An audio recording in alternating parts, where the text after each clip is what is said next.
And then another concern that comes up are the elevators and accessibility in our schools. A lot of our buildings do not have elevators. And we have beautiful buildings in East Harlem, but some of them just need a lot of renovations and upgrades. Another issue is bathrooms. The bathrooms renovations, I can't tell you how many schools, when I visit, they want the bathrooms to be renovated. And then I know at like Lexington Academy, they came here, Principal Hernandez actually came to the CB11 to talk about the doors as well. So I know that our Deputy of Facilities, Michael Siciano, is helping to start repair those doors as well. And I want to thank CB11 as well as our elected officials for trying to support these. Another project that we have coming, it's in the works, and we will definitely keep you posted, is the school building code 45. A lot of you guys know of it as the 45 building, which houses River East Elementary and a charter school. There was a beautiful pool in that building that needs repair. And so we are in the process of Asphalt Green has agreed to help get funders, as well as I met with our Manhattan Borough President, Mark Levine. He said if the estimates are in the low millions, they'll probably be able to help as well. If it's in the higher millions, then we'll have to think about how it might be a multi-year project. But I will definitely make sure that when we have more information, that CB11 is included in that process. But I just wanted to let you know that our goal is to have one at the district level. If we have these waterproofing, that's what they call like teaching children how to swim. If you have waterproofing classes, that if we did that in the second grade for free across the district, we could make sure that everybody knows how to swim. Plus have classes for adults and lifeguard certification, and really have a pool, an indoor pool in one of our schools open to the community. And it's also, I guess, it's a big enough to be competitive to where it could even bring in competitive sports as well if we get it repaired. So just wanted to share that. I'll put my email in the chat box, but again, thank you to everyone. Please come. So one thing that you've heard in the media, and I'll make sure that David, he should have this survey. I know Rosa does, but right now we're doing a lot of engagement sessions around the middle school screeners and the admissions policy. We've met with the CEC, we've met with the President's Council, we've met with SLTs. We created a survey to get feedback from the community.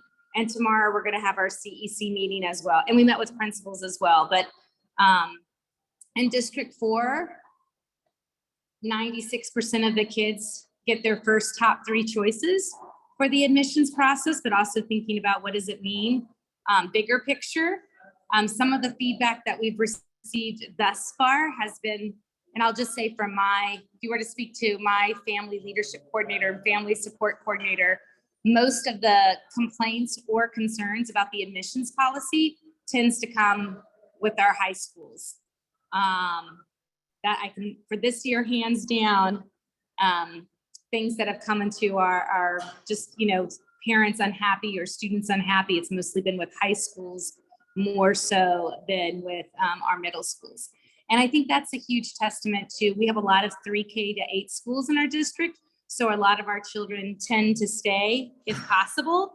And then we only have 3 freestanding middle schools. And what I mean by freestanding is they're 6, 7 through 8 schools. So I know District 4 is unique, and we really do a great job of supporting our children and families, but also thinking about bigger picture of what it means for the city. So, yep. Anyway, so those are some of the things going on. And I apologize. I had a meeting downtown today with, it was a citywide meeting for superintendents. And one of the highlights is that they brought the UFT and the CSA, the leaders together. And then they also brought FACE, and Dr. Melendez just talking about how our primary goal is to keep working together, and just the importance of working together as a community. And I just want to say thank you to all of our community board 11 members, all of our members who are on the call, our student voice. That's something that's a priority for the district, is really to lift and elevate the voices of our youth. But one thing that gives me joy every single day is working with the amazing people in East Harlem. So a lot of, and that was something the chancellor even said, was like retelling our narrative. What we need to do is really showcase, highlight the great things that are going on in our district, because there's a lot of wonderful things, a lot of amazing resources.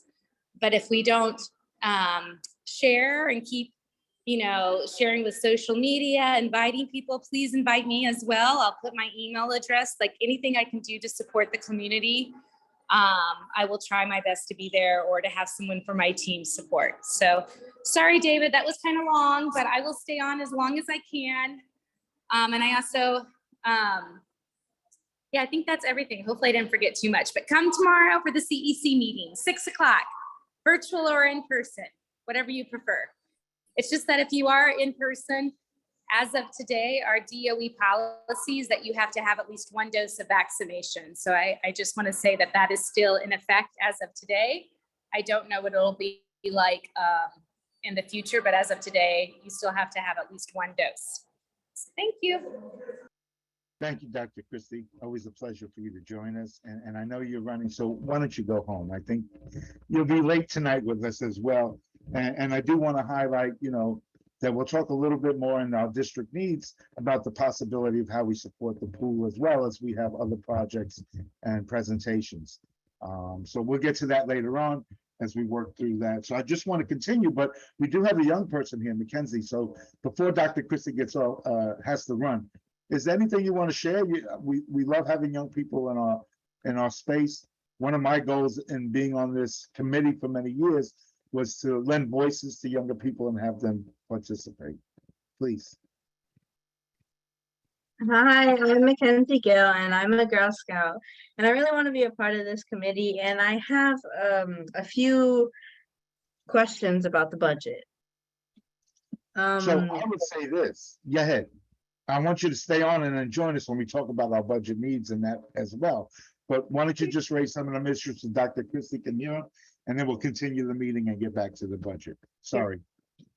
The budget requested to renovate interior building component of PS 146. It wants to be graded wire. It wants upgraded wiring because it's from 1965, and they need ACs and kitchen appliances. It wasn't recommended for funding. Why not? Kids can't learn in classrooms when it's 100 degrees. And when they say further study is needed, isn't that a nice way of saying they won't fund it? But they can't say that because it's an important issue. But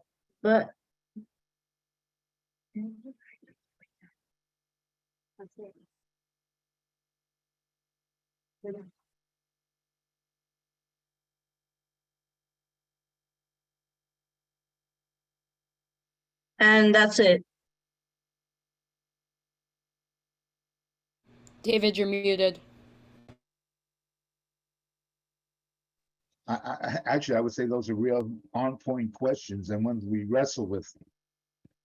Even just learning where in DOE you go for wiring versus upgrades to a building versus getting computers, which is another piece of the work. So if you bear with us, we'll have some of those discussions because some of those are things that we are going to deal with later on tonight.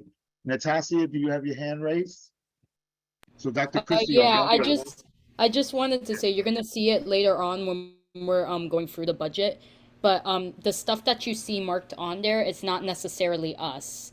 We submit those to the sorry, my brain is like blanking right now. We submit those and that's the response we got back.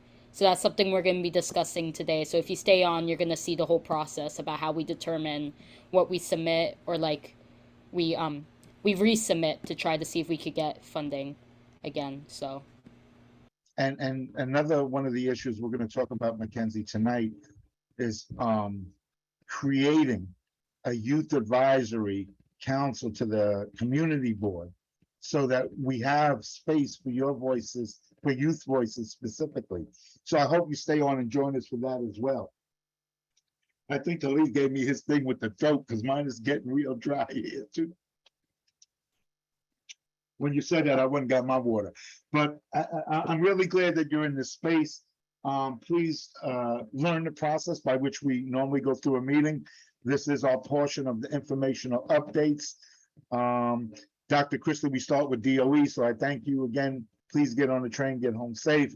I will see you tomorrow at 6 o'clock live at 108.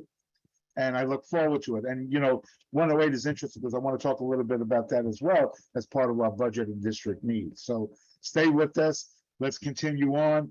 Next, we have CEC4, Rosa. Please, Rosa. Are you ready for an update, Rosa? Yes, Rosa's there. Hi, good evening, everyone. Thank you, Rosa Diaz, President of the Community Education Council. Like Dr. Christie said, basically everything that she just said, I'm just going to summarize. Tomorrow we have our CEC hybrid meeting. Some of the members and some of the principals and students are going to be in person, and we're going to have a video conferencing, which is Zoom, but for the procedure that we have to follow in the DOE. It's called a procedure. We have to amend our bylaws, and we're going to have presenters from Metropolitan Parent Center, Synergy, I believe is pronounced, and they provide workshops, they provide events, they provide education for children with special needs, special education, disabilities, autism, and all that. Also, we have to vote on the budgets, and then we have a couple of resolutions. One of them is the administrative assistant resolution. Please join us. Please comment on them, and the middle screener resolutions also that we need to vote on tomorrow. District 4 sent a letter, an email to Deputy Speaker Council Member Diana Ayala. We want her to please help us to hold a City Council Education meeting and to include First Deputy Chancellor Daniel Weisberg. We want the parents to have an input on the middle school and the high school screeners. We want him to hear what the parents have to say, especially for our most vulnerable students who are the ELL, the ones that don't speak English, the ones that have a special needs, the ones that hold an IEP. We want DOE basically to hear the parents. That's it. If you have any questions, I'll put in my information in the chat. Thank you so much.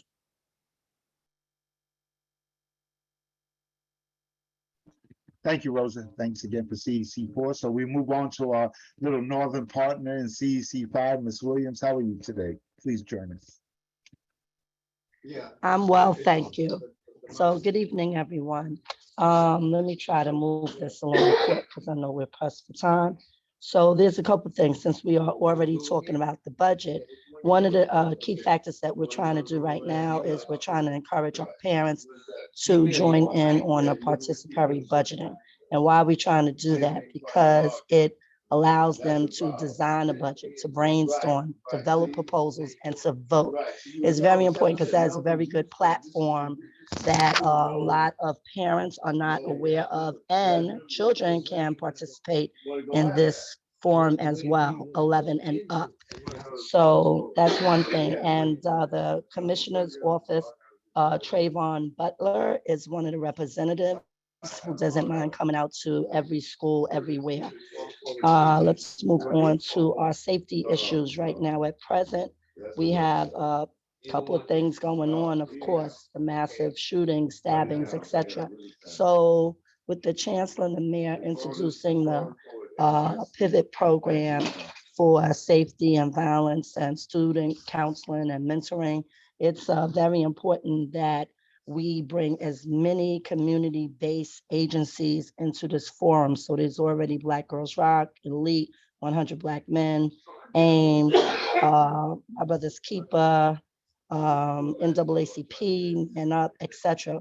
there are 138 schools in the cohort that are going to be open, that we can bring these community-based agencies in. There's an investment of $9 million, $9 million. So with that being said, we need to strategically start collaborating with all of our community-based agencies. While I'm moving on with that, I do want to say Fathers Forward is going to be present at 55 West 125th Street, participating in the Safe Sleep program with ACS. It's from 12 to 4. It's outside. It's a tabling event. Everyone and all are welcome to attend this event. I just also want to mention that there was a bomb threat at PS. Pardon me? What day was that? That was last Friday. Oh, so it happened. Okay. Yeah, it happened. And I want to highlight that the superintendent Davenport and his team, the school, the staff, they were excellent, above protocol. They got everybody out the building safely. Fortunately, there wasn't a bomb, but it was a threat. So now he is moving forward progressively with advanced procedures and policies, and having all of the schools are going to be trained, parents, students, everyone. So that's a good thing, because children learn better when they feel that they're safe, and especially when they feel that adults are taking an interest in their safety. So this program is basically built on, purpose, integrity, voices, optimism, and tenacity. And I'm going to encourage all people to try to get other people to participate in our neighborhoods to keep our children safe. And also, let's be mindful about the trauma. So there's, with the violence, people sometimes don't know how to express or are a little uncomfortable. But I do want to highlight Emerald Gardner and her book, Finding My Voice. And it talks about her transitioning and her thoughts, her feelings, etc., during the murder, and while her father's case is still trying to be made into law. So she did do a book signing last Saturday at Nana. She'll be doing another one this Saturday, October 15th. But what we're working on right now is to build up our parent participation in CEC5. So right now we have one student vacancy, we have 2 member vacancies, and a borough president vacancy. And so we have constructed a subcommittee with a communication plan. So we're just trying to figure out, like, where do we begin? How do we get parents and the students to feel that their voices are being heard, and to get the things that they need to thrive? Technology, IEP services, safety. The gamut is very full, and it's wild, and it's rampant. But in order for these policies to get in place and for us to make an impact, we have to get parents to participate. And we know that there's more power in numbers. We need parents to vote. We need our students to vote, so that they can, when they are turning 18, they're already engaged in the process. We need them to be poll workers. We have to think of this as a universal franchise and participating in activities. So as we have 3 community boards in our district, I am still advocating for CEC5 to collaborate with 4, 6, all our neighboring CECs. That is very important, and it's vital. Right now, there's some things that are happening around the education policies and how they impact in families. So right now, with the migrants coming in, they're intense right now, but they're going to be getting housed shortly and soon. And there's probably going to be more coming in. But right now, what we're trying to advocate for is housing case managers, housing specialists in our schools, because the social workers cannot handle this task by themselves. So they need people who are specialized in this arena, so that they could get our transitional families housed that have been into the system for more than a year or so, because it is difficult and it is challenging. And there are barriers when you're trying to get situated and be stabilized so that your children can learn. Children cannot learn when they don't know where they're going to be living from day to day, or when they're hopping around from pillar to post. So we need to do that. And as this is National Lunch Awareness Week, we know that food is very essential for children to learn as well, while it builds their brain and their body structures. We need to make sure that our children are getting the appropriate meals. A lot of our children depend on those meals in the morning and at lunch and for snacks. So I'm not going to take any more of your time right now at present, but I do want to say that collaboratively, if we not only depend on our hybrid meetings and our remote meetings, and we have our resolutions, our emails, our websites, one-on-one, classroom apps, backpacking information, the school bulletin boards, the flash, digital, kiosks, go hit NYCHA, hit our storefronts, social media, and more importantly, have our parent coordinators outside talking to parents on a daily basis to get them involved in all of these fundamental processes. There's a lot of money out there for a participatory budget, and that's how a lot of changes come up the stream for our schools so that we can get this money for our children. Thank you. Thank you, Ms. Williams. And two things I want to hit up. First, Yes. participatory budget. I was involved in that very beginning, and it is really a great opportunity. And to actually see things that they themselves bring as ideas and to. I know I try to get children's aid bathrooms, and you lost by a couple of, like $160, to the last thing in there. But getting people involved in community, seeing things, taking. When you hit add a new one, Melvin's came up. The other thing I want to just hit on really, yeah, we have to work better to make sure that we address all these basic needs that we just kind of hit on, emotional, physical, with, if not right, the cognitive does not get developed as it should, as well as other parts. Those are some of the areas I want to hit on up when we talk about our budget needs as well. But thank you.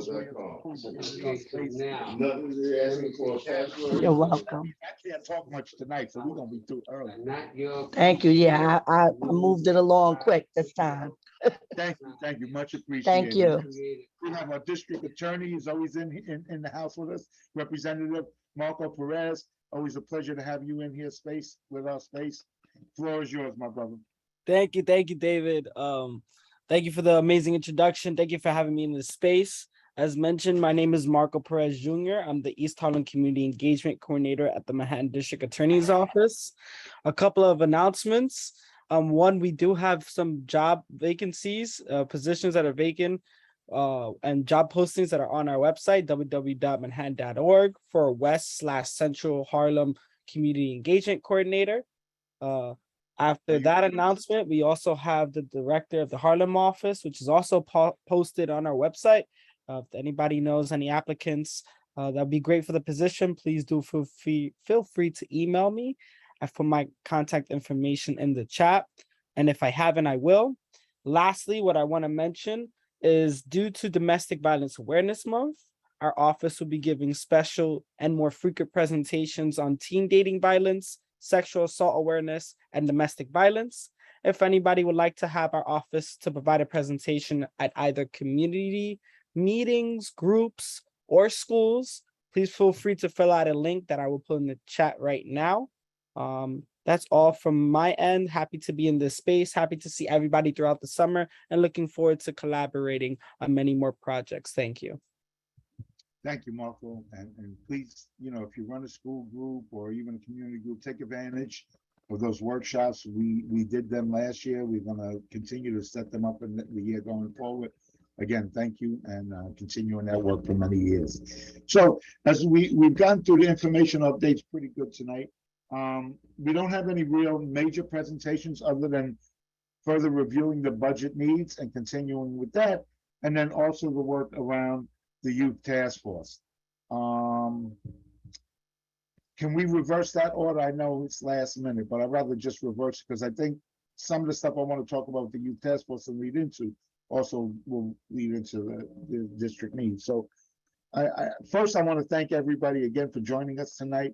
One of the missions, if you're not aware, has always been of mine to increase youth participation on the board, on the committee, to lend youth a voice and a platform through the community board to make sure that when we as adults are determining what's best for them, that they can also help us decide maybe what is best for them, with them having that voice and being included in the process. So while a couple of years ago, we did start the process of trying to create a youth council, and it was from a youth that actually brought it to the board and kind of raised us to look at this in creating this for many different reasons. It wasn't able to come about. We are looking to revisit that. And I think it's real important as we go forward that we look at that in two different facets. One, getting actually youth to come to the meetings and be part of the board as membership, which we do have 2 young people who have joined the board. And over time, we've had others, and it was really nice to run into one of those young people now that just finished college and on his journey. And you know, again, to be part of that process, but also to help shape the future for all of us is very important. And that youth, and including seniors, we all need to do, you know, as Ms. Williams was really saying, how do we work collaboratively together? Not just the CBOs, but also members of the community. How do we bridge those barriers of age that sometimes separate us? How do we take that moment to maybe mentor a young person? And in the words of, you know, some of our great leaders in our community, and each one teach one. I love the fact that it's not just a tournament, but it's how we mentor and set kids up or young people up to be active and to take part in that voice. So, you know, I handed out at the last meeting that draft that we came up with to develop the youth. I hope everybody's had a chance to read it.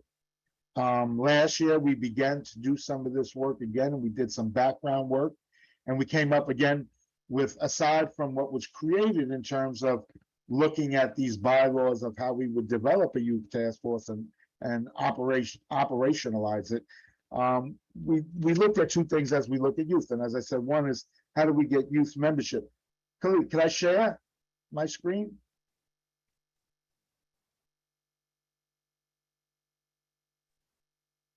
Try I'm not- sharing now. It's still, let me. One participant, multiple, okay. You're a co-host. You should have the right to. Host and, oh, it's asking me questions about it, but it's not sharing. Huh. Okay. Do you want me to just pull up the document? No, I have another document Okay. that we in the community board of members had worked on last year about what questions to ask. So When you don't see the green share screen at the bottom of your taskbar in the Zoom. yeah, no, I see it. And I'm going there and it says advanced sharing options, one participant. Multiple. It's just not showing. Oh, now we got it. I'm so sorry. Look, it took, as much as I love to DJ, it took me hard enough. Okay, can everybody see this? Yes, we can. Engaging youth in the community. So as I was mentioning, we looked at 2 ways: community board membership and soliciting youth as an advisory body to the Youth and Education Committee and to the larger community board 11. We are now, while the first bullet we have worked on and have some success and will continue to work on, we're now at the point now where we want to really solicit and engage youth.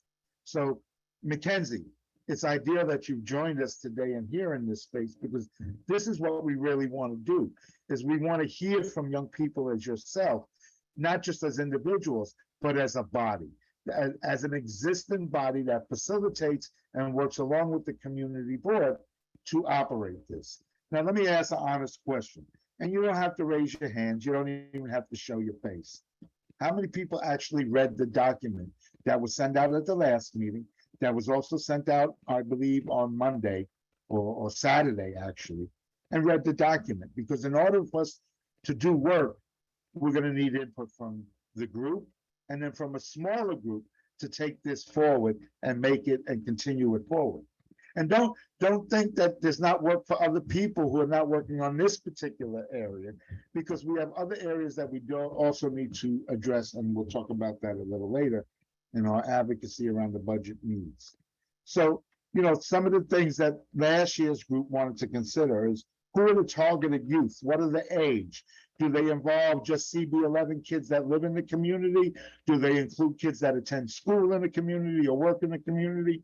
I've always believed in being more inclusive, but these are questions we want to go through and answer on a smaller group as we now formulate and develop this youth council to the task force.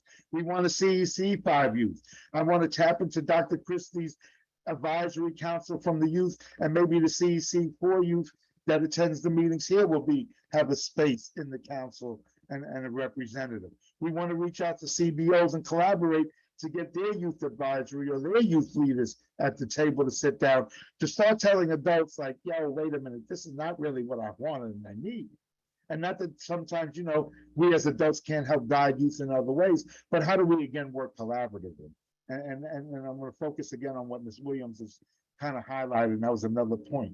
How we work collaboratively together to really highlight and get the most out of whatever we're working on, whether it's youth, educational needs, new wiring in a building, what steps are aboard are we going to take?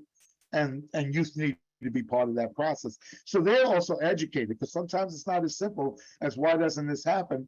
And I've been chairing this committee now for about 6-7 years. I'm still trying to figure out how a lot of these systems and the barriers to overcoming these areas that we need will really address the needs of the community. So, again, I want people to take a look at this.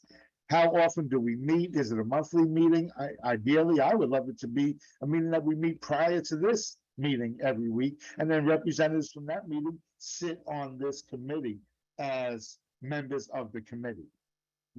One of the great things about participatory budgeting, first it was only for adults, then they went to 16, then they went to 14. Now, Ms. Williams, it's great to hear they're at 11, because we're giving voices to our kids who have a vision for their own needs or what to address in them. So, I'm looking for a group, I'm not looking for the whole committee, to start meeting to finalize these things and really take an active role.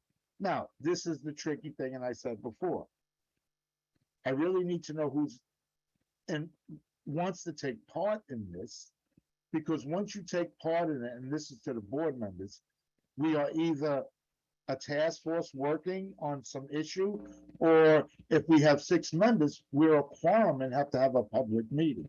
And that means we would have to schedule this meeting earlier. So I want people to really think about it. Who's interested, who's committed, and I would like to have a discussion with you, because this process is by which we need to follow. And I don't want to get it caught up that we're not following the board or public meeting laws correctly, as we're going through a lot of changes now with hybrid. So if you are interested in really continuing this further, being part of that and really leading it, I've asked Natasha to be the co-chair for that committee, and there would be somebody else other than myself to be the co-chair of the council. And we're really looking forward to that being another youth. And let me know if you're interested. And what I'd like to do is, unfortunately, maybe next month in November, that we meet maybe 5:15, and whatever small group wants to begin to tackle some of these questions, and I'll send this document out after the meeting, that we really begin to do it and create those voices. Any questions, any thoughts? Am I crazy? Well, yeah, I am crazy, but I'm a good crazy. So I look forward. Please reach out again if you're interested. I know many of us are doing great work with youth, and it's like, again, another thing, but I'm not asking y'all to run the group. What I'm asking you to do is help work through these bylaws and how we make this real within the community board and give you, I work with youth and it's really amazing when you really do give youth a platform, what we will learn as adults. And as long as we're open to listening, I think we can really partner and help develop our leaders for the future. So that's my piece. So in terms of the district needs, I'm gonna, I know Natasha is in and out with schoolwork at the moment, so we will kind of go through that. I know last month we went through the actual where we were with some of it. Anybody else was supposed to send in any changes? I'm not aware of anything that came in. So I will tomorrow work with Ash in putting down some of the notes that we took and which ones we're keeping and not. But I want to kind of introduce some new ones as we go forward tonight around the needs. And it's funny because they tied in to some of what Dr. Christie talked about, specifically tomorrow, the meeting for CEC and the schools at 108. Well, during this summer, the principal from 108 reached out as we shared space in 72 to do the Summer Rising program and said, we have this playground that is just there, that it needs many upgrades. And I reached out to the open space and environment and open space chair, Jessica Elliott, and we invited the principal who's coming next month to do a presentation on the 108 playground, the Peter Marion and Lynette playground.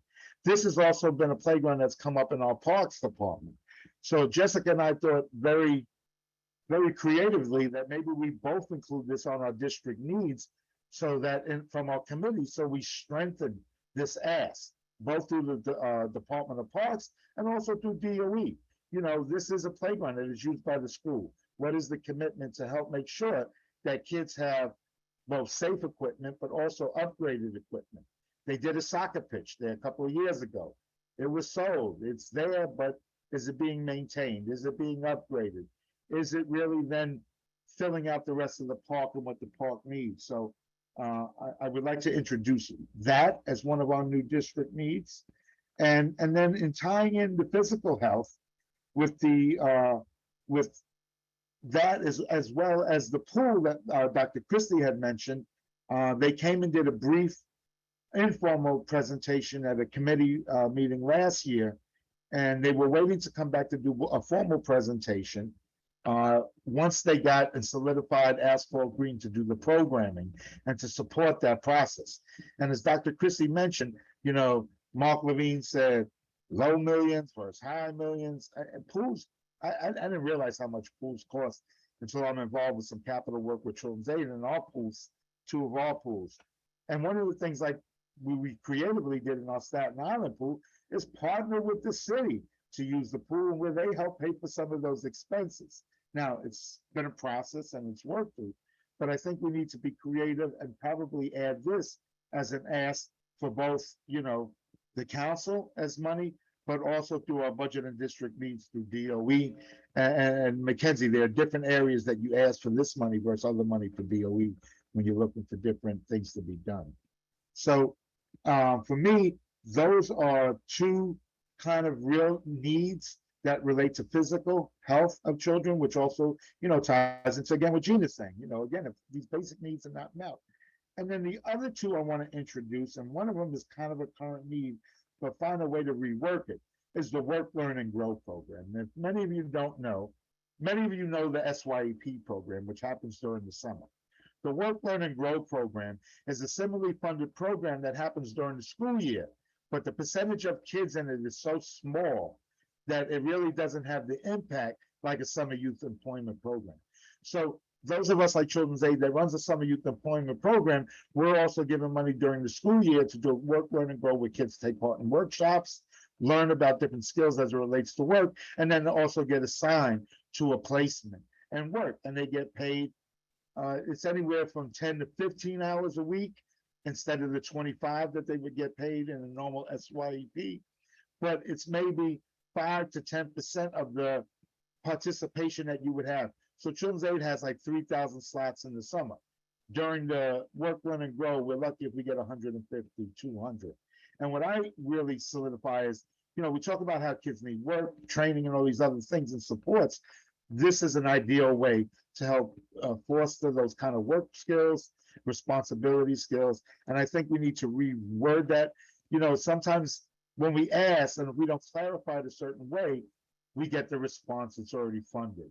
And what we really need to do is say, how do we take this wonderful program that works during the summer, that you've employed during the winter, but then also find more funding and expand that program as well.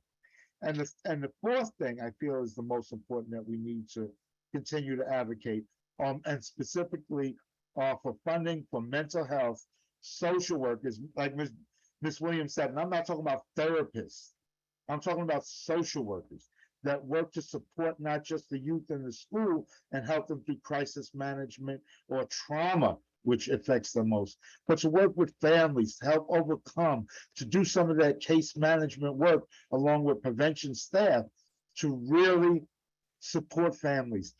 COVID has impacted a generation of kids that we do not know the impact yet. But I tell you, and being in the school I've been back working live with children in the school since August 2020. August 2020. We then went to the Summer Rising. We then went to all day last year sporadically, and then full back to school this year. Kids are not at the same point they were before. Emotionally, there's trauma, and they are relearning and have to be re-educated on things they learned earlier on, that there was a disruption in their development, and then it picked up again without that space being filled. And we need to do more work. So mental health, social workers, case workers, yes, mental health services, SET training, which does a series of 10 interventions with youth around trauma. These are important things that we need to do. And they don't always have to be therapy and along with a kid. This is group work we can do. And it's so important that we have social workers to do this work in the school. So that's my bit on not necessarily where we were, because where we were last year, we did really good. And we've done better than we ever did. And a lot of things getting funding that we asked for. And I think it's because we've been more strategic in how we ask for certain things. Any thoughts? I know I talked a lot. My voice is burning up too. I don't know, maybe we got some bug. Saturday, we were out there in that beautiful weather. It was nice, Khalid. So thank you as always for being there with us in all these events for youth out in the community and supporting us that way as well. Any thoughts?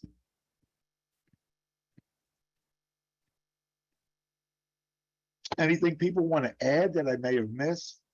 Reverend Scott, I know you do a lot of, yes, please. David, we have an attendee, Tamika Mapp, whose hand is raised. Maybe we yes, you could bring Miss Mapp into, Miss Mapp is one of our district leaders in the community. Understood, so panelists. She can always be present as a panelist. Sorry, understood. My apologies, Ms. Mapp. I'm promoting you to panelists. Hopefully it takes. Brianna DaCosta has a question. Okay, so why don't we go with Brianna while we're getting Miss Mapp? I see Miss Mapp is there. Brianna, go ahead, and then we'll go to Miss Mapp. Thank you. No, Miss Mapp's hand was first. I'll wait my turn. Okay. See, the way I see it in the screen is I see you first, but that's okay. Miss Mapp, please. Thank you so much, Chair, for having me. I think they're all are great initiatives. I don't know if an after-school building for like a after-school program will fall into the community board, because that is like much needed in the community, is an after-school place where kids can go and get the homework help they need, the emotional support that they need for families and children. So, I always try to figure out how can we bring back a bigger scale of the Boys and Girls Club that's actually going to be for the community and help them with those skills, especially for after school and for our kids to do. And the second point is for the youth board advisory. Are you going to actually have youth members review those youth that want to come to the board, or will adults be making those decisions? I would ask for whoever's part of the committee that's working as a task force to help support and develop this. So I'm hoping that, some of our younger members that are board members, and they can shout themselves out, so I'm not always putting them out there, would help lead that. I do not want to lead that committee, that task force council. It should be led by a youth as well as a board member, co-facilitating that group, and that there should be members from our different venues throughout. There should be a representative from DOE, CEC, from our both CECs, and then from CBOs or any youth that wants to join. This is why I want us to kind of look through what I have shared on the screen is again, and then who's doing the outreach, right?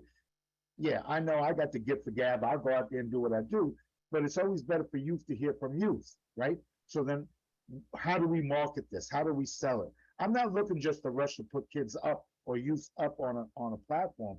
I want this to be something that if I do not reapply, that this is something that will take its effect going forward in the board, regardless of if I'm here or not. That this is something that creates that space within CB11 for youth leaders to tell the adults what it should be. I mean, this is what I devote my life to, Ms. Matt. I can't wait to, and I had a meeting today to reopen the East Harlem Center on 101st Street. That's already taken, unfortunately, too long. This picture behind me is a mural that was done in my second year by kids and the art teacher that had to be lead abatement by ACS the year later and has been covered for 16 years in that building. I want to bring back the life of the after school programs and the changes, and I say this, Ms. Mapp, I run the after school and I used to keep the building open to 7:30 so kids could stay later. Now they're not even letting me stay to 6:30 in the building. And I have parents that pick up kids after 6. And it's creating the system is not working with the needs of children. So like when I had the community center up the hill, yeah, after school I did at 5:30. Kids that needed additional homework help could stay to 7, moms would pick them up. We already done fed them, so they had a meal to hold them till they get home. And those are the things we can do in a Boys and Girls Club. And that's what I want to get back. Don't get me wrong, being at 72 has been a blessing. Dr. Hernandez has given me unbelievable space that community schools in Children's Aid doesn't even have. And I'm very grateful. I put prevention in there. I'm in the process of hiring a Children's Aid social worker to do the stuff I talked about. See, I'm not just trying to talk it, I'm trying to make it happen. I got this stabilization grant from OCFS. I put that money, banked it, and that's how I'm hiring social workers to be in the school, because right now DOE can't afford it. And we got good staff at DOE support with workers, but it's just not enough. You got 600 kids, 4, 2, 3 social workers ain't making it for what's happening. And that's why mental health services and social workers is so important. And actually, it's Assemblyman Gibbs, one of his issues that he's running with. And I think we need to make sure that all our elected officials are pushing these needs that we identify in the community. Ms. Mapp, you're also welcome to join the Children's Aid Advisory Board. I believe we have a meeting coming up, maybe this Thursday, I got to double check, where we're talking about the rebuild of the center. And I'll just share this. I work with the agency, since we're not going to put early childhood back in that building for many different reasons. One being DOE is really, taking that over with the 3K and pre-K, but that I really run an adolescent hub, that we expand our work, learn, and grow, and I will have a building to do services for adolescents and distant adolescents who are not in school or looking for something to do during the daytime, to get some meaningful programming and opportunities. I know I'm talking too much. Maybe my throat's coming back or something. I don't know. But. So, Ms. Mapp, you're so right. After school programs need to be more flexible. DYCD is going to go through their changes right now, so we don't know what may be different coming forward. And we need to continue to advocate. Ms. Gina's right. We need parents, and we need parents. And I know both Gina and Rosa are very much parent advocates and work in really getting things to community and giving parents voices. But we need more voices, and we need more parents, and we need, that impact, because if not, we'll lose out again. Our community loses out. They give us when they want something and then they forget about us when they got it. Punto. So please, somebody else talk. Ingrid, I'll even hear from you at this moment. Miss Mapp, is there anything else you want to say? And then we'll go, Brianna, I don't know if your hand's still up, but also Pastor Scott is there. So. Yeah, thank you so much for that as well. I don't know if you know, American Airlines have a pilot program that I'm going to forward to the community board so they can pass it out. You have to be 18 to get into the cadet academy, and they will do 12 months of training on how to be a pilot. And this is a great opportunity for our kids to actually get into if they want to do anything in aviation. So I'll pass that information on as well. Great, great. I always wanted to be a pilot. I also want to jump out of a plane, but that's when I was young. I ain't doing that anymore. Brianna, did you have something else? Yes, I was more going to ask on like the youth participation part in your plan, because I know you want youth there, and I'm not talking about just high school youth, college youth, of course. There's a lot of majors involving children. I was wondering, would there be kind of a shadow program where there can be like a person who like facilitates or assists an actual verified therapist? Because I understand that, kids and like college students can't lead them themselves. But my school, we have PGC, peer group connections. I was just wondering, is there any like chance that, a college student who is majoring with like working in children, early childhood education, what's it called, public health, or psychology, or social work, would be able to lead little groups, supervised by, a licensed professional. Yes, well, we wouldn't have you into the wolves by yourselves in the group. We would also be there. I would be there present in the groups as more in an advisory role to the group of how we proceed with process.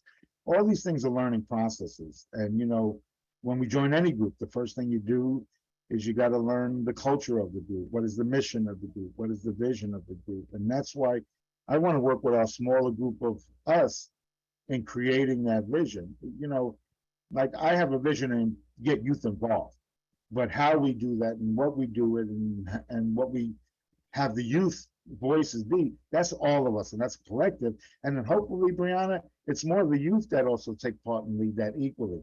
When I look at somebody as a member, you're a member, you have an equal, and those members that would be part of, again, what I want us to do is look at what we've looked at, what a young person created in his vision for this group.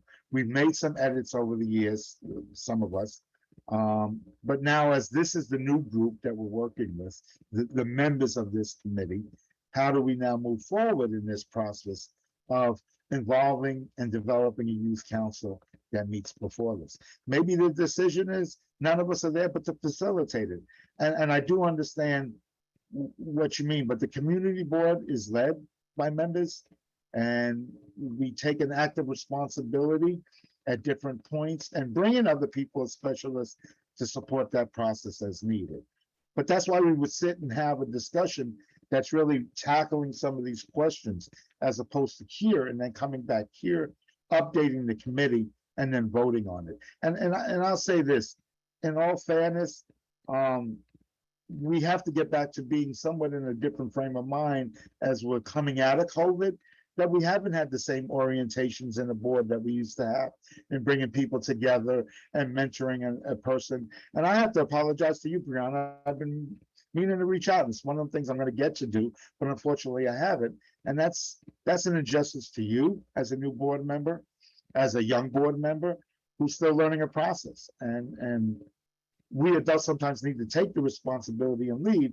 But my thing is how do we pass on that torch? I think too often some of us get caught up in our positions as leadership and that we don't necessarily pass that torch in preparing young people.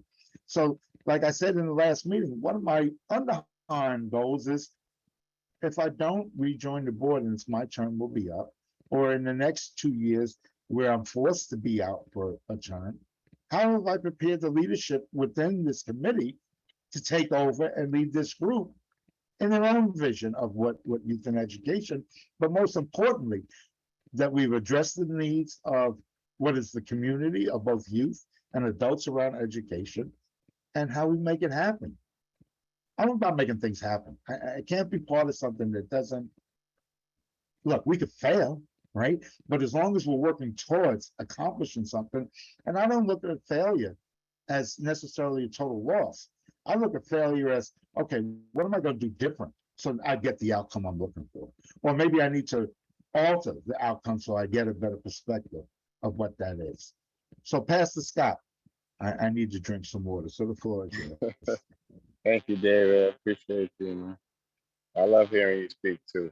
I don't know how much I'm in line with like everything that everyone is saying, but I'm going through the information and I'm just thinking about the work that we did at the outreach ministry on at Mount Zion over the summer with some young people. And I was thinking perhaps it might be good to think about the committee's or this task force capacity to also engage youth through like professional development trainings and like industry experience opportunities. So opportunities where they're able to get exposed to different fields or different skills, and also just using the arts in some ways to extract information and have these kind of conversations that it seems like we want to have through the task force. So we were able to use things like film and fine art and photography and different activities to get them to engage and get young people to engage us and give us the information that we so needed from them, which it sounds like you're saying right now. It's like, how do we strategize the best way to create a space where young people are getting us the information we know we need to be able to support them in what they're saying they need. So I was just thinking that maybe an additional, way, means of engagement, maybe maybe some strategic arts engagement, maybe some sort of like events that sort of bring people together to celebrate things, that offer opportunities for talent to be displayed. I think sometimes it's like you don't want to just always try to bring people to the table and just bang out the work. Maybe sometimes we need to come together, celebrate each other, and then, in that, sort of get that information or share those resources, those tools, that information. So just thinking about those sort of maybe those that I don't know if that is something that can be incorporated into the avenues of engagement already, or if that's an additional avenue of engagement, but it was just something that I was thinking. I don't know if you're muted or I'm sorry, but Pastor Scott, I think that's so good. And I think it also ties into Brianna, right? How do we do the work? How do we extract the work? And, I think for me, that's something I do all the time in my work with youth. So this is the kinds of things we need to work and develop in the task force meeting to develop the youth task. And again, like I mentioned, Natasha is 18 years old, just turned 18 in July. I'm asking Natasha to co-lead the group, and that's the young person in charge. And then we'd like to have another young person of under 21, or, again, adolescence is a funny age, depending upon who you ask, to also help co-facilitate that group. And that, again, my role would be more as an advisor, but as the chair of the youth and education. So I would sit with the both of them about, what are you working on? What do you want? How do I support the work of the group? And, my goal is hopefully that I don't have to sit there all the time, that they are able to facilitate that process, utilizing Pastor Scott, members of the committee as yourself, to maybe come in, and even though you're not in there all the time, but to come in and facilitate a group with the kids around something using art to express themselves. And, absolutely. I'm sure you've all seen me before, where I've had the other pictures of work that I've done with kids, and we've done a lot of stuff around equity and inclusion and around social justice. And these are murals, kids that we did at 72. And as you can see, these are murals of, unfortunately, people that suffered the injustice of injustice and lost their lives. And what we did is we've asked middle school and adolescent kids to create these murals, each kid coloring in a square. And in each square, it is a 6-word memoir around social justice. So yes, these are the kind of things we would do within maybe meeting with this group of youth. They could be from age 11, 13 to 18, 21, and how do we bring them together in a shared experience and talk about what are the needs in their community. So, this shouldn't be led by me. I should help support this group, this council. I should advocate within the community board that this is a real fixed group that remains part of the committee and the community board, and that provides that platform for youth and does. The same way we have health and human education, where we have other platforms for other populations. And what I don't want to forget is that, don't forget this youth and education. The education is not restricted to youth. So maybe we need to also look at education for older youth or adults. And maybe that's another subcommittee or task force that we develop to advise and address. The resource fair that we're having is around what's for our uneducated laborers in our community that need work, right? Unfortunately, not everybody has the opportunity to get the education. Yes, we wish we did, but unfortunately people don't, for whatever reasons. So, Natasha, I'm sorry, I've been running my mouth. You want to add something? Oh yeah, it's good. My thing is this is a little bit of like my music major brain coming out. But like when you're in chorus, we're split into our different sections. So I'm thinking maybe for like this, maybe like once a month, if we have time, maybe split based on like middle school, have like a middle school like session or a high school session, or like even just like open to the community or something, if you get what I'm saying. Because issues in middle school are very different than high school and college age. So yeah, it's good to have everyone in the room, but just to give the time to address like specific needs.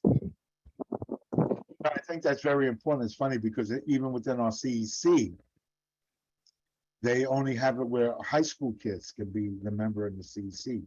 We don't have it where middle school, and I know Rosa's been advocating to include middle school as part of that advisory process. I did see Ingrid's hand up before, and Russell's as well. So Ingrid, and then we'll go to Russell, and then we'll go to John Green.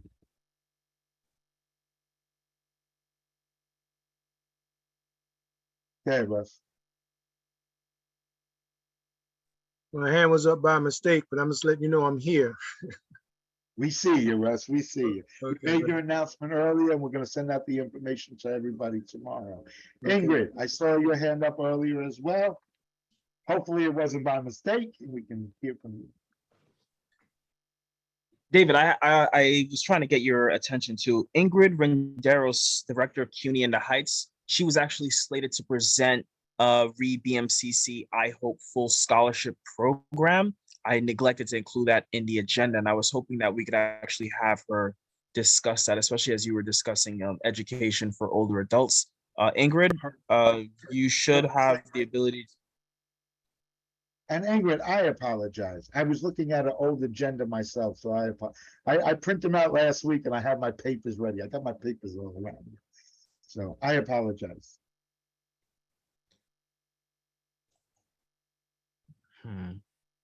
I know Ingrid is here. We were seeing her. She might be away from the computer. If she returns, we can give her the floor if you'd like, Chair. Absolutely, absolutely. Want to give everybody space. So Rosa, you want to add something?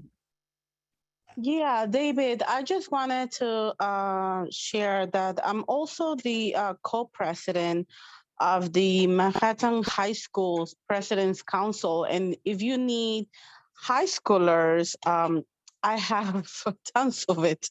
I have 121 high schools that I support, and I will be more than glad to connect you with high school students in all District 4 zones. So No. you let me know. Rosa, that's good. That's part of, so, you know, that would be part of our outreach to youth. So again, as everybody who can, let me know if you can join us at 5:15. And if it's not an official meeting, Khalid, I'll set up that Zoom at 5:15, so it's me running it. If more than 6 people, if 6 or more people will attend that meeting, we then have to be a live CB11 committee meeting. So I'll need to know that information early on. Ingrid, we're gonna come right to you, so give us 1 second. Sorry about the mix-up, I apologize. I was looking at an old agenda. So, you know, again, I'll send out a quick email, reach out, people, please respond to that email, either yay or nay. You know, it's easier sometimes, if you're gonna say no, then respond, just so we know and we're clear with everything. Maybe we should send it out to the schools in the area, see if we could work with Dr. De La Cruz to send it out to some of the Right. schools. Before we get to that point, we need to solidify what would this actually be, right? We're not necessarily saying the thing I gave you is what we're gonna do.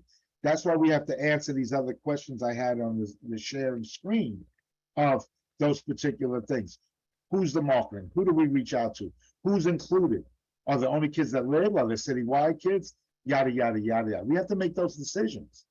And you know, again, I would kind of go based on the same rules that apply for a board membership on Community Board 11. You either work, live, or have substantial business in your neighborhood, go to school, those things as be the, but we have to make those decisions. Look, let me tell you something. I have no problem making decisions. I'm a decision maker. I do like to employ people. I do like to get their input, but you know, input or not, I'm gonna make the decision as the chair of this committee and move it forward. Because again, we'll move it forward. Whoever wants to be in that space, please be in that space. Other people that have attended these meetings that are non-board members, you're welcome to join us too, and you don't count towards the quorum, so you can join us as part of that. So, you know, Ms. Mapp, if you want to join us in the planning of this and add some input, we want to hear from you as well. So we also have our chair here. I got to recognize, but we must go to Ingrid. So Ingrid, please forgive me. The floor is yours. Whatever you need, we will give you. I'll stop sharing with my stuff. I will send this form out when I send out the email who can participate. And thank you, Xavier, for joining us as well. But Ingrid, please, I know we've kept you waiting long enough. No, it's okay. Actually, David, just thank you very much. Before I start, though, I wanted to have a clear idea how many minutes I have, because then that'll depend on how quickly I share the information or give, you know, information that can be put in like the chat for anyone present. What were you planning on doing if we didn't have this wave? Yes, no worries. Actually, I wear 2 hats. One of them is sharing with many communities in Upper Manhattan and the Bronx. That's why I'm actually making as many presentations as possible in different community boards, especially in technically Upper Manhattan, Harlem, Washington Heights, Inwood, those areas. So I wear 2 hats. One is I'm the director for BMCC, CUNY, and the Heights. And one of the things I'm very excited about, and that's one reason why I'm on, but really I'm here for another reason, but this is just for anyone. It could be a school, it could be a community-based organization that is listening in here in this community board meeting, that we have multiple pathways for high school students that actually have been, I want to say, really, really intentional because of the pandemic. So I work for Borough Manhattan Community College. So we have pathways that are wraparound support services. I'm hearing it a lot because of the mental health. We're seeing it. We've been experiencing it as a community college. And just for the past, almost now going on the 3rd year with students, what's really affecting them after they just, like, with all due respect, may barely finish high school because of just the trauma of going through the pandemic, right? So how are we seeing that the students are being affected as they attempt to go to community college, but also some of the reasons why they're delaying. And for us, it's important for me, and I that's the one thing I will say, yes, I represent BMCC, but I'm also part of these communities as a person of color, first gen, immigrant. I grew up in the inner city of Washington Heights. So my journey has been very different. My family still live, in these communities. And it's important for me to be part of the transformation of many of our students, that we have a lot of potential, but we can't blame them, for what happened. And how can we work with our students? Anyway, sorry, I may go off on a tangent on that one. But in other words, I'm just going to a lot of the community boards to let everyone know that we are open. Specifically, BMCC, CUNY in the Heights, respectfully, it's been a part of the community for at least a decade, but it used to be Ostos. So I wanted to share with community boards that we are open. BMCC, we'd be more than happy to be in meetings, learn about events, speak at presentations, different schools. We want everyone to know that one, we're here, we're back, but now we're BMCC. That students in these areas, like respectfully in Harlem, you have another option. BMCC has an Uptown campus and I'm the director. So I run the Uptown campus for BMCC. And our students may not know that, in the area in Upper Manhattan. So that was the first thing. But really what I am also, my other hat is announcing a major, this is education, it's youth, but it's also education. For anyone that's listening that would like me to also make a longer presentation on my I Hope program. And the I Hope program has been generously funded by the Robin Hood Foundation. Now I know that there are community CBOs, I'm sure, that are listening in, and Robin Hood does not play. Robin Hood has made a significant grant allotment to BMCC. And me as a person of color from my communities, I want to make sure and let everyone know that there is money for, and I'll say specifically the group respectfully, single mothers, single fathers, guardians that may want a second chance, we call it, for whatever reason, respectfully, have not gone on to do like a career track or have stopped and may not finish college. And this is the only program that Robin Hood funded in the United States outside of Texas. BMCC is it. So myself, I'm just in this community board. I know that the focus is youth. I also have that, as I want to call it my wheelhouse, because I have more than 20 years of experience running seriously large scale college access and student success programs for BIPOC students on scholarship, especially from the inner city. That's my wheelhouse because I am a product of that, and college saved my life. But anyway, I know many people, I'm singing to the choir, but for the record, for the I Hope program, if anyone knows anyone, you want me to make a presentation, of a community-based organization that works intentionally with single parents, single fathers that may be interested in an IT or a cybersecurity program. Robin Hood generously funded this program, and I am now heavily recruiting. And my goal is to get 180 parents, single parents that are in Upper Manhattan. Technically, I'm looking at 96th Street and above in the Bronx, that they are ready. Because when I tell you this is fully funded, this is fully funded, respectfully. Let me say, hypothetically, let's say I want to connect with Harlem, East Harlem, West Harlem, with all our parent coordinators, anyone who works with parents that are needing this. And I'm going to break it down just for a few more minutes and then I can go. For public record, after this, I put in the chat my email, renderos, renderos, at bmcc.cuny.edu. I'm the project lead on this I Hope program. So I am looking for single parent guardians that are 25 years of age and above, that respectfully at least have their high school degree, interested in either cybersecurity or IT. I have classes that are starting next month, continuing on spring and summer. What will we give you if you are seriously committed, especially if you're single parents, you have little children that are not in the public school system, respectfully, we will pay for your childcare as long as you're in our classes. These are the approved classes. Now imagine this, 100% ride, full scholarship, including childcare. We will give anyone that I interview goes through the review process, and I make it simple because I'm from the community. I don't need a long, I don't want to be bogged down, you know? So for me, it's an integrity issue that it's like a 2-pager application. I then Zoom with potential applicant. We're doing it now, but I'm looking for more, right? I want it to be like, oh, I found 180. That's not a problem. Robin Hood Foundation, we have families that need this type of opportunity. So these are the approved programs. We have EKG phlebotomy. We have CNA, which is Certified Nursing Assistant. We have medical billing and coding.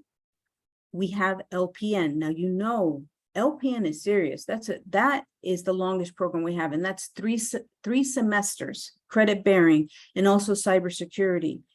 It's not inexpensive.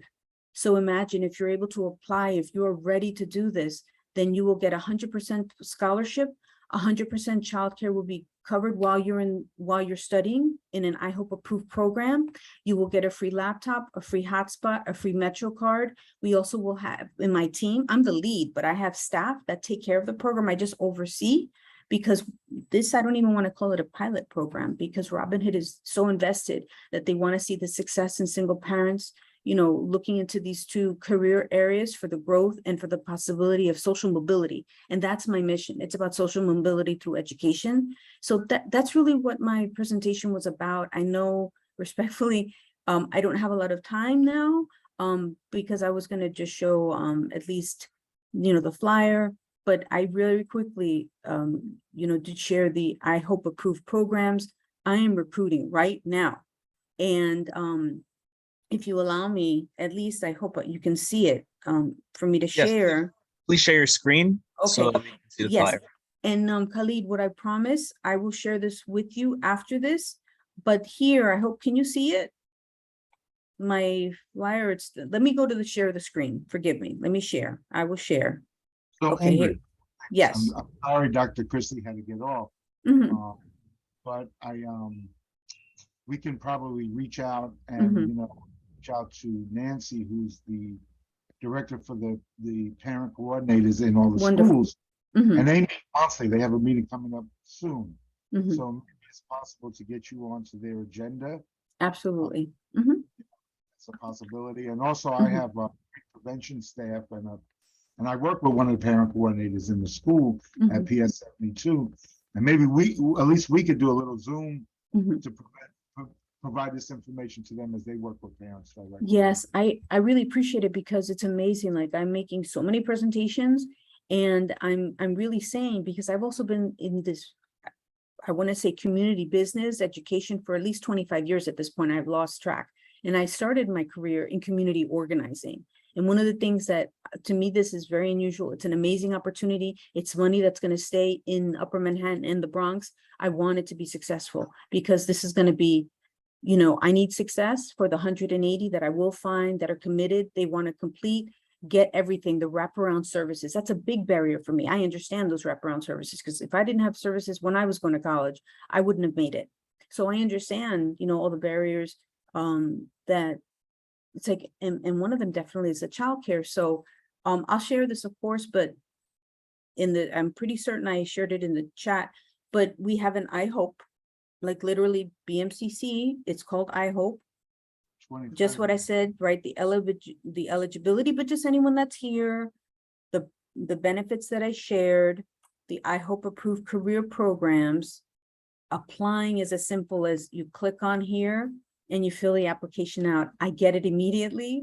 And then I quickly get, because there are so many people that are applying, but that doesn't mean, with all due respect, that it's community residents that are really ready for the commitment, because the success of this program, this amount of money that has come to this area that we have gotten, and I have to honor my community, but I want to find people that really want to do it. It's not, I can't fail. No, I think So, you know what I mean? So I'm like, no, I think this is a great opportunity. looking at it. You know, I want to know what the age was, but I saw 25. You know, I think about so many kids I work with and we help support and get them into college. Yeah. Necessarily can't finish because they don't have the other resources, or as you said, the wraparound, right? Those other courses nobody knows about until you're in it. That Yeah. sometimes No. prevent kids from going back to school, and then we have a family, and so yes, I think this would be a great opportunity, and we would love to support D4, C5, C4, and East Harlem CB11. No, that would be wonderful. And I'll follow up with you then afterwards. And I just thank this community board because we also, like I said, my hat was mostly right now. I'm working very closely with Robin Hood, and they're like, we want to replicate and we want to help more adult learners. But at the same time, I wanted to say that BMCC is running CUNY in the Heights. And one of the things that I'm promoting a lot is my free programs that are for high school students that, they're like, well, how do I do it? And there is a lot of money. And I have so many years of experience. I worked 18 years at Rutgers University, Newark, and I ran their large college access programs. And what I realized working at Rutgers University, Newark for 18 years was the amount of money that's left on the table, because, it seems just daunting navigating this system. And one of the things is all that experience that I have now in CUNY to say to our students that are in this area, it is very possible, and making those relationships. So we're on the road. BMCC is not just in Tribeca. We now have presence. We have offices in Harlem, but my campus where you can take classes is on Broadway and 213th Street. You can take classes and also free career training. So that was my presentation. Well, thank you. Less slides, but but that's okay. We got the basic information that we. I would tell everybody, go on, look, and, advocate. There are families and parents that could take advantage. And, I know I was fortunate to get my scholarship, my ride through college, and, it opened up that opportunity where it may have not happened if I didn't have that support. So and I understand that very much. So I got a full ride to NYU, and I did undergrad and grad there, and then I left the Heights, though my family still lives there. And when I grew up in that space, that area, it was very, very different than what it is now. It was very dangerous, like very dangerous. And I didn't see any possibility of coming out, but I just knew that I had to. It was just survival. So thank you. That's all. And you survived, and now you're opening up opportunities for Yes. other people. I thrive. One more thing I did, and this isn't even BMCC related, that really came out of the conversations. And I was listening. I know someone said, Ingrid, what do you have a comment? I was listening. And one of the things that I definitely want to share, this is afterwards, is the Art Students League of New York is very prestigious. Very prestigious. Unfortunately, with all due respect, I know that they want to diversify the number of potential artists that know that they have full scholarships. They can go for free. I can give that information. Take classes. The money is there. On top of that, their director, which is called Seeds of the League, they are always looking to bring art, supplies, the artists to our communities, and is looking for partners that have space and really have students, young students. They could be from elementary school through high school that may not have access to art. And the Art Students League is looking to really be part of the community, so whoever did mention that, yeah. Do a little presentation with this. Yes. So that's all. Just again, thank you for the time. I put my information in the chat. I'd be very, very happy to either do with either one for the youth focus and education and pathways into community college, and our very easy transfers to big name schools, but we can do CUNY too, but we can, you can go to BMC and go to Columbia, go to NYU. We've got those articulation agreements. So that's all. Wonderful. Thank you. And I want to reiterate, Although we're youth and a lot more youth focused, we are education, and that part of education is not just for youth, it's also for adults. And that was one of the other things I do want to eventually work more on in this committee, is how we create that. And I think we were working on some of it with Reverend Brown, who was the previous vice chair on the committee, and looking at different opportunities, because life happens, unfortunately, and sometimes, you know, we have to take a different path for a little while, and then we get back on, and sometimes opportunities are there when we're ready, or sometimes they're not, right? And we should definitely take advantage and not leave money on the table. Oh yeah, I'm definitely about that. I'm all invested in it, and this is a program that we're ready. Like, we're looking for those first 180, and we're doing it. Classes are starting in November, and we'll probably, the one that I've been getting a lot of buzz for is the LPN program, and that'll start in the spring. And cybersecurity, a lot of buzz with cybersecurity too. Nurses make good money. No, they do too. This is a bridge to the RN. Yes. Good money. So that's why a lot of the majority of our I Hope approved programs are in allied health, but we also have cybersecurity. Are there any questions from committee members? I know we're starting to run a little late. Some of us have places to be.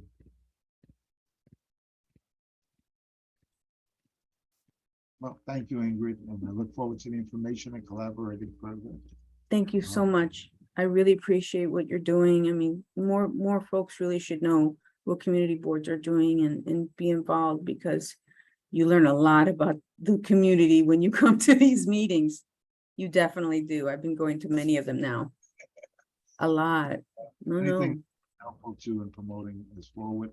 I would also say, reach out and get on the board and do the 3-minute spiel during a full board meeting, because you'll, you know, just had a larger population. And provide For the you mean like the general board? The general board meeting, you'll get 3 minutes, but you know, get on and do a quick spiel.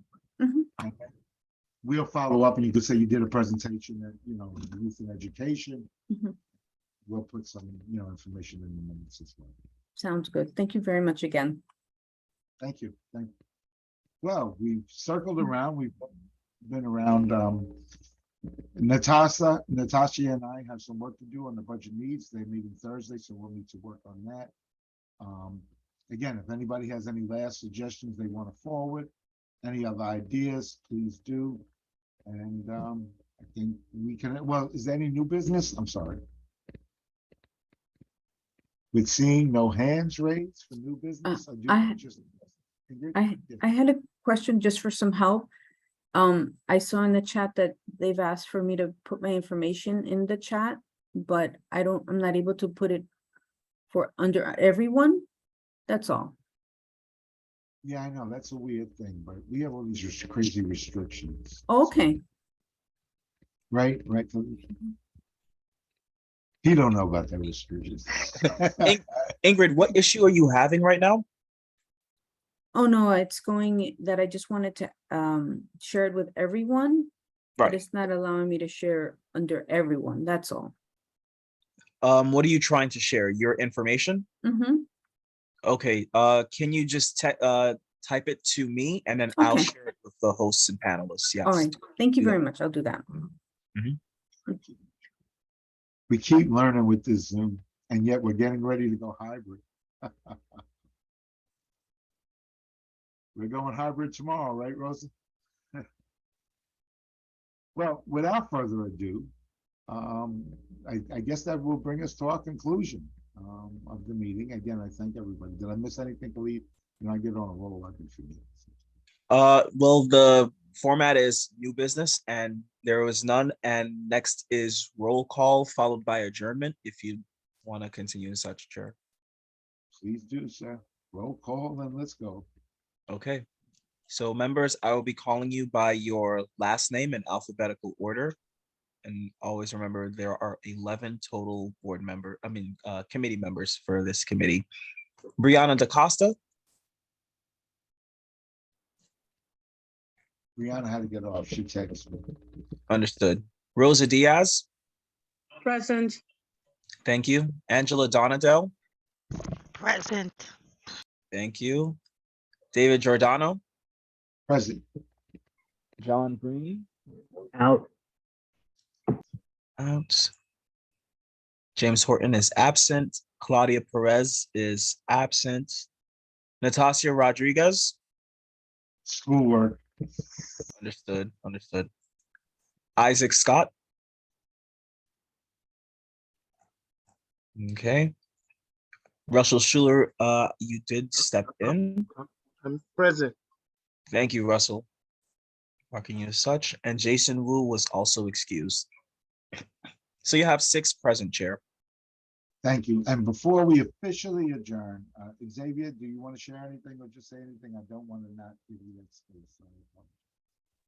That is very kind of you, David. No, I was just checking in, listen, see how things were going. See, I know the budget process can be quite an endurance run, but it's in good hands with this committee. And I just want to say I'm very thankful to everyone who deal with our youth. I've been joining our superintendent, Dr. Christy De La Cruz, going through many of the schools and seeing some of their needs, whether it's just not completing basic construction projects that should be situated throughout. So it's when we see a partial funding, it's literally seeing just not putting air conditioning in the gym or little examples like that when you're already, and again, from a construction point of view, if you're renovating a home or you're renovating a building, you've got all the cavities open, you got everything open to install, just get it done and dusted. And your kids are it's a long-term investment. And I think that's something that being boots on the ground to witness that, I think it's very important. And she's also extended the invitation, just so you know, if you want to go take a walkthrough, reach out to her. And the principals, I mean, wow, I wish I had some of those growing up. They were fantastic. All the teachers, they love doing what they do and they're so proud. So it fills me with a lot of joy. And I know everyone in this space is about that. So yeah, I'm here as a resource always, David, and we'll finally grab that coffee and everyone just stay focused, stay safe. COVID's still around, but yeah, I'll see you out in the next events coming up this weekend. And we do have Saturday, the street renaming of Hiram Mirastani. So just an FYI, and we did approve that. So I think it's at 1 p.m. This Saturday. So yeah, on that, I will see you out there. Thank you for the great work, and let's all stay plugged in and keep pushing the agenda forward for our community. Thank you, Xavier. Thank you. So now we can officially adjourn. Thank you, everybody. Look forward to seeing everybody next month and at full board. Have a good night. Mr. Nixon, thank you for your support as always. No problem, David, of course. And I placed Ingrid's information in the chat, everyone, so I'll give you all a minute to copy that if needed. Okay. Wait a minute.